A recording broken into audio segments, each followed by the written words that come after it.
Hello, and thank you for joining us in our podcast here with me, Mark, and my associate Steve. Here we discuss topics that Steve has found in the media around the world and trying to look behind it a bit more depth into certain things. So over to accordion player extraordinaire, Stephen. Hi people, that's part of my past life, the accordion player. But that's something else to discuss on another day. Okay, what raised my interest for this week was an article by a chap called Jim Rickards. Jim Rickards, normally, he's the go-to guy when you want to talk about gold and silver. Buying and selling gold and buying and selling silver on the exchanges. But he mentioned something about the world economy and why the world economy is like it is. And you'd be surprised that the world economy isn't how we perceive it to be at the moment. And I'll explain to you for why. So first of all, we need to look at what a supply chain is. When you go to a supermarket and you buy a loaf of bread, somebody has to take the bread from their factory and put it on the supermarket shelf. That's part of the supply chain. The factory to the supermarket to make it available for you as the end user. But these supply chains are very, very intricate, are very complex. So we go to the truck that takes the bread from the factory to the supermarket. Who looks after the trucks? If the trucks need to be repaired, who looks after the trucks? Needs to be some sort of garage. And who supplies the parts of the trucks that need to be replaced? It needs to be another company further down the chain that supplies the parts to the garage to put in the trucks, to replace the truck, to keep the trucks on the road. And you don't stop from there, because when you talk about the bread itself, the product itself, the bread is baked in ovens. Where do the ovens come from? Who looks after the ovens? And they themselves, they have their separate chain of supply chain. And so it goes on to the raw materials of making the bread. Where do you get those from? And the farmer in the fields and his tractors, who looks after his tractors, which is another supply chain. And so these supply chains, they are very, very intricate. In the old days, when you had a supply chain, the companies used to send you like 3 months supply to tide you over for 3 months. And then when you were getting low on your 3 months supply that you had in stock, you'd apply for another 3 months, and then you give them like sort of 2 weeks or a month's notice that in another month you want 3 months.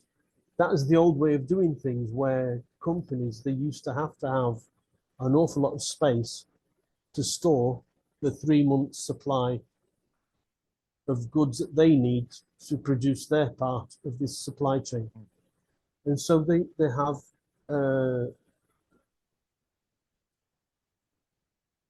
a supply of the supply chain these days is what you need, and not there's a term for it, and it's just escaped me. I should know this. Just in time. JIT. Just in time. Thank you very much. There you are. And the thing is, if the supply chain gets broken in any place, everything that comes below the part that was broken, it just collapses, because the companies that make the parts for the trucks don't sell the parts for the trucks, because and all the supply chain below that, they stop. Basically, they stop. They have to find these suppliers need to find another customer to keep their chain, sort of go into another chain for another customer, if that makes sense to you. So what's happened? COVID didn't help. However, what has happened is that countries are starting to look for alternative sources for their needs. And a good example was in 2018, President Trump at that time, he started sticking tariffs on soybeans for the Chinese. And what happened is that the Chinese were paying an awful lot in tariffs, which Trump, he said that he passed on to the farmers, you know, because they were selling so much soy, and the farmers were in financial difficulties, and so the tariffs that came across with the Chinese buying the soy, he passed on to the farmers. But because he put these tariffs on the soybeans for the Chinese after 2018 went looking for other suppliers of soybeans. And lo and behold, where did they go? They came here to Brazil, right? So much so that, and you know that soybeans is a saffron. It's seasonal, you know, so it takes time.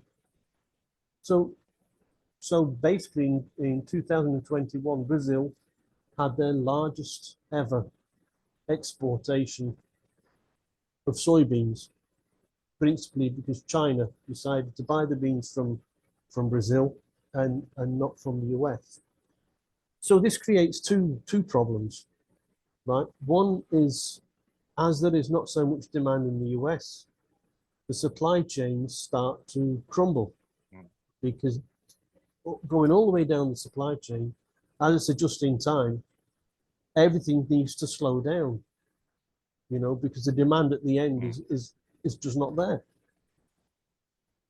And on the other side of the coin is where the demand, it grows, and it grows a great deal. You need to make up a new supply chain to be able to supply the demand, the new demand. It isn't a case of China is now buying soybeans from Brazil and the US. So there's a lot of soybeans in the world being purchased. No. They buy what they need from who gives them the best deal. So they stocked in the US, then came to Brazil and buying in Brazil. And I saw today that the port of Paranaguá in the south of Brazil, it received the highest number of trucks it's ever had to deliver grain to be exported this year, which means that even the port has got to make changes to be able to deal with such a large increase in product to be transferred. See, so there's got to be changes on both sides. You've got to be able to control your chain, supply chain, when it goes down, when it goes down, and you need to control it as it gets bigger as well. And this is what the difficulty that is facing the world at the moment, as some countries are having to reduce, but not knowing how to reduce their supply chains to keep everything working. They're letting it all collapse, and therefore companies are going hitting the wall, right? Because there's no continuation, even a reduced continuation. There's no continuation because they can't organize themselves. And sometimes you get the companies that have been asked to supply a fantastic amount of products that sometimes they can't keep up with the demand. Yeah. And so there's less product being moved around the world. But in general, what you get is that as one side of the world economically rises, the other side will go down, you know. And I did a little check today about BRICS because I've been on about the BRICS about I think that they're going to be really important in the world economy in the future, in the near future. And it didn't do anything else. I looked at the balance of trade of the BRICS nations, you know, and whereas the United States, Europe, UK, their balance of trades have gone negative. The BRICS nations, South Africa, China, Brazil. I was surprised about India.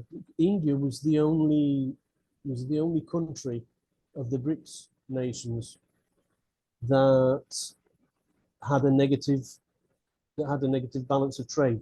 However, that could be due to the fact that India recently, or relatively recently, bought a humongous amount of gas and energy from Russia. Russia's balance of trade is up, you know. All the BRICS nations are up, apart from, and I was really surprised about South Africa as well, because South Africa trade is positive, considering the internal problems that South Africa has, politically speaking. I was surprised that the balance of trade is positive and that companies there and the country, because when you get a balance of trade, a positive balance of trade, that means more money comes in to the public coffers because of tax, you know. So that's the macro vision of the world. Let's have a little chat about that first. Okay. And then we'll go into the micro. Right. Okay. Well, from a personal point of view, I've had a past life, not as an accordion player, but as a working in industry. Yes, I know about supply chains and just-in-time management, etc. I've done site management, so yeah, I understand all this. Yeah, you keep stock rotation going because you only have limited amounts of supplies or stock on sites because you've only got limited storage for a couple of reasons. One is obviously places to store it. It's expensive. Storage areas can be expensive. And the other thing is if there's a fire or something, you lose everything. So there's lots of reasons why JIT is a good idea. And the Japanese actually were, I think, the real pioneers of it. I think Henry Ford actually brought it in. I think, again, I'm speaking off because I didn't know you were going to talk about this. And then that's not your fault, but yeah. I seem to remember British Leyland in the UK. Yeah. When British Leyland were making cars in the UK. Yeah. I seem to remember they were making a big thing about this just in time. I think it was on Tomorrow's World or something like that. Yeah, but anyway, I digress. Go on. Yeah, probably. Yeah, well, again, it's the process of bringing in and probably computerized systems. It would count things out and would come in. I mean, I've obviously doing what I've done in the past. I've worked with logistics people. I had to work with logistics people on sites, having deliveries. A lot of companies pay logistics people to keep their JIT working. And they might have warehouses, or they might actually just monitor the demand, what's going on. A lot of supermarkets operate on that system. You don't want a lot of stock held in your shop. You bring it in because of freshness and everything else. Freshness in the UK, but yeah, freshness. And Yeah, I mean, it's a good system, as you say, when it's all flowing in all nicely and everything else. I think Sainsbury's had a problem with it some years ago. I've got to be careful naming companies because I might be wrong, memory's bad. Yeah, that might need to be double checked, people. It's an art form. There's lots of computer systems that do it for different things, applications. So getting away from that. But yes, I know about that. When it falls down, yes, it goes down big time. I mean, in doing what I did, installation work, if you don't get a part that's required on a site or even delivered or something else, yeah, job can stop in a lot of places. There's very limited things you do if you've got to install around something, which is not always possible, even allowing it access to go to somewhere. There's a lot involved in doing things that sometimes politicians and other people do not realize because they've never set foot in industry. You've got some that you have politicians that are attached to business, and you're going to digress here. I mean, I did a lesson yesterday, or I've been doing a lesson about politics for people, about politicians being involved in business with Brazilians. Of course, Brazilians automatically get suspicious. I've also made the point it probably doesn't do any harm, providing it's all declared, it's all above board, that politicians are involved in business and do have a feel for what's happening on the ground, even at boardroom level. Okay, let's be honest, a politician isn't going to roll his sleeves up and go and start assembling cars any more than I would do. Oh, I mean, we were chatting about this just before we came on air. Yeah. Just before we came on air for this video about Donald Trump. Yeah. He's a businessman. He's not. Yeah. He isn't a politician. He's a businessman, and that's why many politicians are against him, because he doesn't do things in a political way. He does things in a business, commercial sort of way, and that rubs the feathers up the wrong side, the wrong way with many politicians. Yeah, I mean, he could see. I mean, bottom line is the most vital thing for him. I mean, people say historically he doesn't know much about history or anything else. Why should he? He was a chief executive officer. Whether you think that's right to run a country or not, and yeah, okay, populist, he understood what people on the ground were thinking and saying. He got the blue collar vote, which, hey, a billionaire getting the blue collar vote, what's wrong there? And despite what people say, a lot of women in industry and things, and he was I believe one of the first people to actually start bringing women into the boardroom who had talent. That's what he's more interested in, talent, despite what he may have. Well, we know it's not alleged. He said some horrendous things, but hey, you got to be careful. But everyone knew it, and everyone knew it was complete nonsense what he was saying anyway at that point. Yeah, being the big man. But hey, all politicians can be like that. It's an ego thing. Anyway, I've had managers say salty things to me too. Yeah. I don't think Trump's saying anything new. No, I mean he's who he is. People who say you can argue he's a nasty person or a regular guy. Depends where you're coming from on that one. Probably a mixture of both with him, which he wouldn't mind me saying. But it's again, this just in time, this understanding how things operate. This is where the business acumen is required. Unfortunately, I don't think a lot of people in the civil service around the world understand it either. But you have people like, I'm going to mention names, Nigel Farage, who probably understands business because he's been there. Even though he's been a politician for 20 years, he came from the industry. Well, he came from finance, but it's still the same. It's possible other politicians on both sides of the divide in the UK and probably the US do understand some things about business. And they've proved it many times. Some are still practicing law or still got things in law, so they keep an eye on what's going on, what's happening on the ground. I think a lot of the time, when you're a business person, you need to make decisions quickly. And when you're a politician, they always seem to take 3 or 4 weeks they have to take it to one committee, take it to another committee, have to vote on it again, bring it back to the House of Commons, vote on it again, and by the time they've done all that, either the problem's gone away, or it's got so bad that they've got to start from square one. Well, again, there was a comedy program in the UK, I think you're going to say, called Yes Minister, went on to become later Yes Prime Minister. Yeah. Apparently it's Margaret Thatcher's favourite programme, allegedly. I don't know. I mean, it now appears it was a documentary because of this, the delaying techniques and everything else, and politicians avoiding making a decision, or they would make a decision and somebody else would find a way not to implement it. It's not new. This has probably been going on since Roman and Greek times, since people understood it. If you actually make a decision, that means you might actually have to do something. This is probably it with Donald Trump, again, with our former president here. I'm trying to avoid saying his name because of some reason. Yeah, Bolsonaro, President Bolsonaro. They would probably be quite decisive, probably quite aggressively at times. I mean, you can honestly say you knew what both these people were thinking because they would tell you to your face. That is frightening.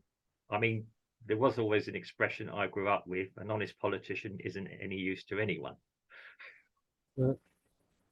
I don't know where it came from, but it's an interesting expression. But yeah, these people were quite straight, not always right, not always wrong. You take your you take your pick on that. Anyway, getting back to what we're talking about, again, it's all relevant. Soybeans, that was always interesting. Donald Trump was looking at business. He didn't like the fact that China were not playing on a fair playing field with the US as he saw it. So obviously he put tariffs up. He knew what was going to happen. He'd done the work. And again, if we're talking about business, there is no reason that Brazil shouldn't be allowed to compete in a competitive global world. And I'm not a globalist. Why China can't? Why Russia can't? Okay, Russia, we've got other feelings about that at the moment.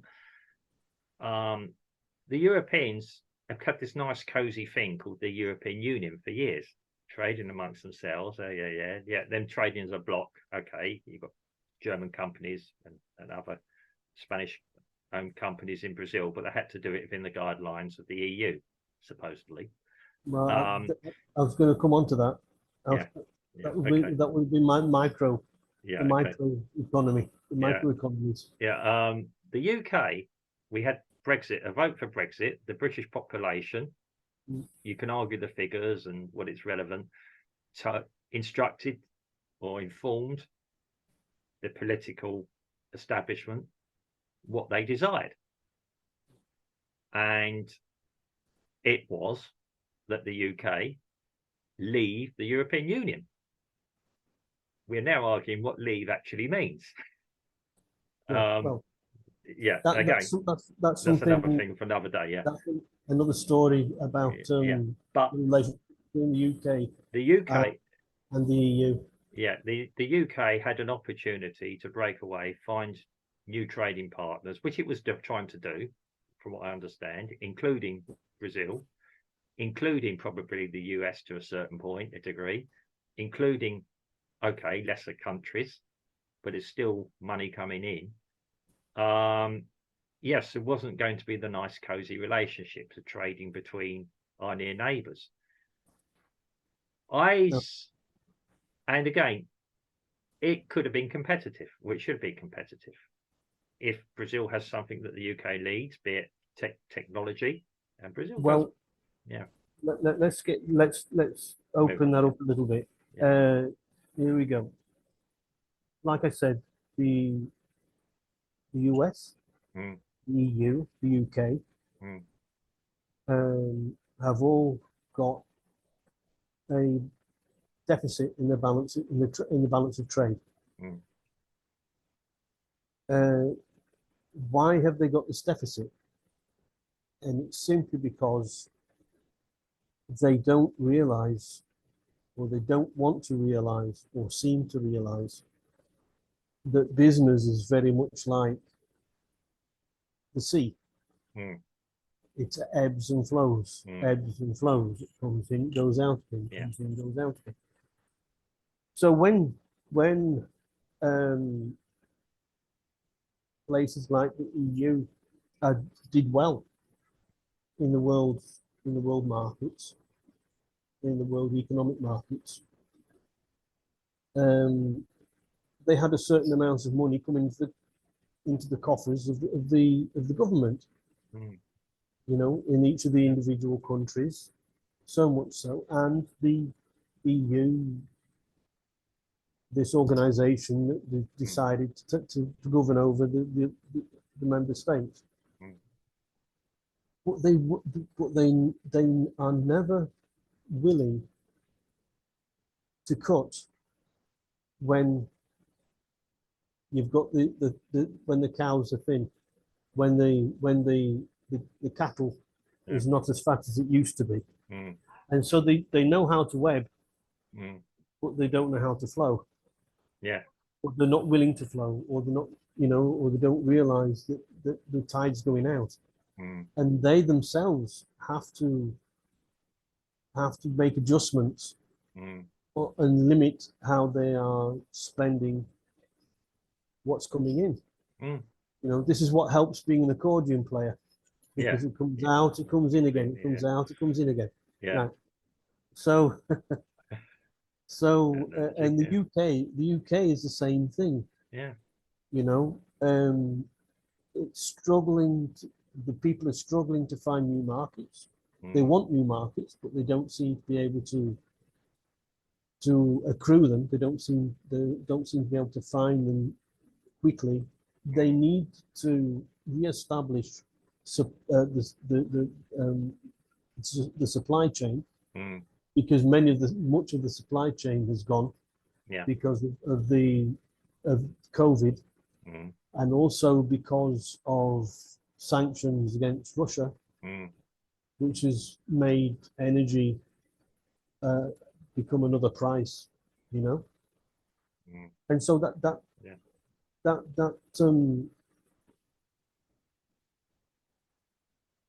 that's not a good thing for your industry. When parts of your industry become really expensive and other parts not so much, but even not being so much so expensive, that you can't get what you need because of the supply chain is basically has crumbled, you know. The UK is boasting that their economy is healthy. However, inflation and interest rate hikes are telling another story, because we need to know what creates inflation. And inflation is not how much the end user, the consumer spends, but how much money the government puts into circulation. If you have a lot of money circulating, then that money becomes worth less because there's so much of it. Yeah. And what we see is the UK, for sure, spending a lot of money on the Ukraine crisis, on the immigration crisis, because these are happening each month. It isn't like, you know, just one off. Yeah. You spend that. It isn't like a project and you spend it on a one off, and you know. And what I see is that the UK, the government is spending a lot of money as if the balance of trade was positive, instead of having to cut back because it's negative. Yeah. And that's very much the same story. Sorry, that's very much the same story in the EU. Yeah. Because most of the countries have a negative balance of trade, except for Germany, which has a positive balance of trade. However, it's a lot smaller than what was expected of it. Yeah. I mean, yes, it's. I remember going back to the 70s and 80s, and like her or dislike her, we had Thatcherism, or the idea, the notion of we got to cut in order to survive. And that's what she did. She cut public spending. Yeah, there's lots of people upset by it. There's lots of people think it was a good move. Lots of people think it's a bad move. The reality, and she came from a commercial background. Her parents were shop owners. Yeah, well, she understood, but but still working class. Almost, what's still called working class. But yeah, running a business, running a shop, then I know it as well, is running a business is no different from running a country at that point. If you don't have the cash flow there to even break even, because that's ideally during a recession, you want to be breaking even. I mean, okay, what's a technical recession? As Rees-Mogg says, every recession is a technical recession. Doesn't matter how long it lasts or where it comes from. It is every country is now a business. Now, this notion that a load of federal states can all operate as a federal whole, like the European Union, all having to operate as one, as you say. I mean, okay, Germany potentially own the EU at the moment. I know it's a controversial thing to say, but it's true. They are de facto leaders. Top dog, yeah. Okay, good luck to them. I mean, okay, the German efficiency and the German machine has managed to do something. They are now responsible for the way it goes. Yes, you've got Eastern European countries that are probably balancing because of it. Yet you're going to have more traditional Western countries are failing. I think, from what I understand, Italy, Spain, overall their economies are okay, but yeah, Italy, Spain are going. I'm trying to think of others. France may be in a few problems, given that the big three in Europe were Germany, France, and the UK. We're talking about supply chains, and I read something interesting yesterday that Germany and Poland are arguing about who are going to repair the tanks that are coming back from the Ukraine. Now, if they're still arguing about who's going to do it, don't forget they've still got to get their supply chain in order to be able to do the work. But at the moment, they're just wasting time arguing about who's actually going to do it. And so, but by the time these tanks are going to get repaired, I'm sure that, they're going to be a backlog of tanks. Yeah, that's the first thing. And I think the war will be over by the time the tanks are going to get repaired. They need the parts from China and Russia. Sorry, sarcasm, but yeah. I mean, it is nobody went. I mean, this was warned years ago that Europe was never prepared for it. I mean, that's the idea of this European army. It was all one joined up force. Does that work? I don't know. As somebody said, without the UK involved in it, you might as well forget it, because no other country, probably the French military, is probably one of the best in the world as well. If we're looking at capabilities, I don't know. That's what I've been told. You can agree or disagree with that. So it's UK, France were really the two military mights across Europe anyway. I can't think. Yeah, probably the Polish, but they're crazy. Sorry, Polish people. I've got Polish in my family, but they're a bit of a different thing. They're probably, yes, we're having to control them at the moment with things. It is I mean, again, this is it. Nobody was prepared for an actual war, and there is a proxy European war happening in Ukraine. As you said, I think the war might be over a lot quicker than we anticipate at the moment, because I was reading this morning that the Ukrainians can't actually advance because the Russians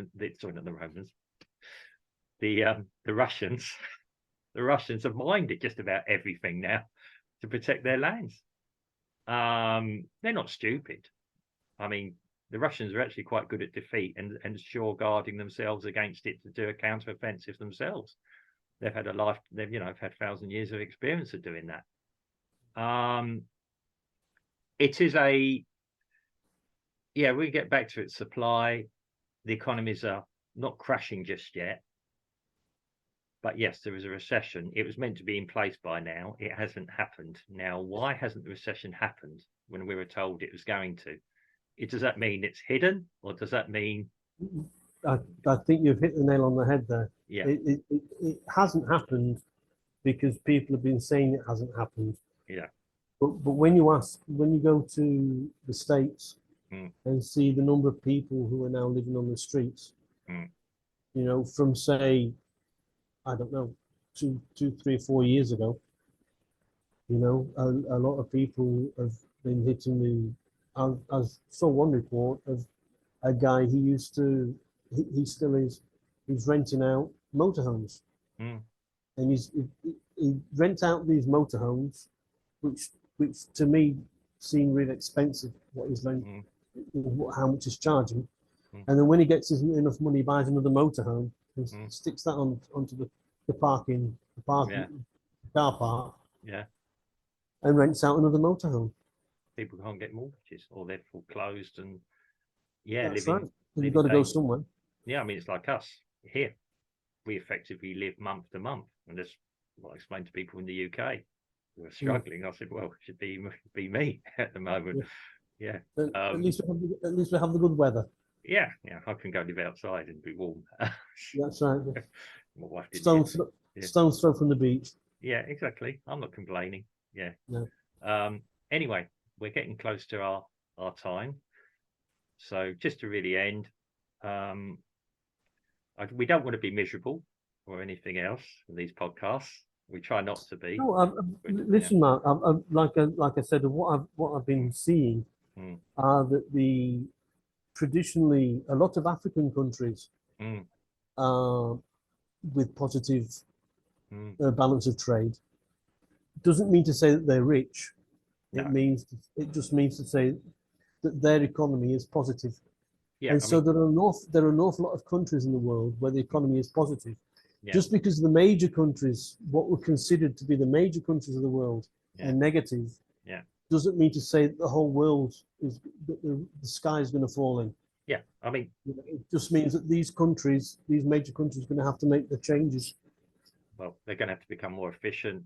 Yeah, the administrations are going to have to be less the term I'm trying to use without saying the actual thing, a lot less greedy. Yes, sure. And understand the needs of their own people. It's the same. I remember when there was a certain when Lula was first in power here, lots of Brazilians were disappointed. They want wealthy in the first week. Really. It's a changing world, and we've all got to learn to adapt. Anyway, the sands of time have hit us. I hope you've enjoyed it. I've enjoyed today. Been interesting, informative. So I will see you later, Steve. Goodbye. Next time. Okay, bye. Okay. If you enjoyed this video, please like and subscribe. We look forward to seeing you again. Goodbye.